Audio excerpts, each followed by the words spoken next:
Maraming netizen ang nanghinayang sa naging katapusan ng karakter ni Ara Davao bilang si Catherine Caballero sa Batang Quiapo dahil wala naman daw kinalaman si Catherine sa gusot ng pamilya Montenegro at ng lolo na si Facundo Caballero.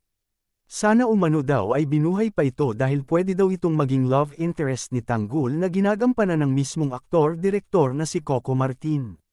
Marami pa din daw maging pwedeng anggulo kapag binuhay si Catherine dahil sa magandang relasyon nito kay Aling Tindeng.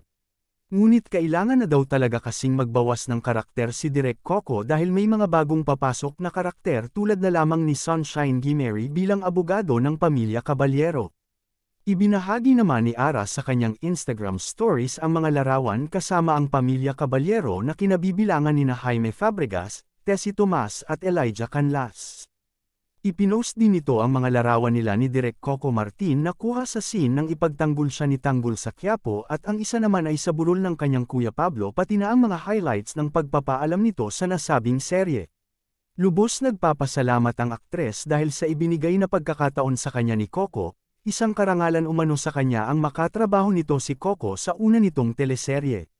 Samantala, usap-usapan naman ng mga netizen ang bagong papasok na leading lady nito na hula ng mga netizen ay si Maha Salvador na una na niyang nakasama sa teleseryeng Minsan Lang Kita Iibigin noong 2011.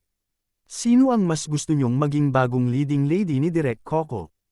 Ibahagi lang ang inyong opinyon sa ibaba at abangan na lang natin ang susunod na chika.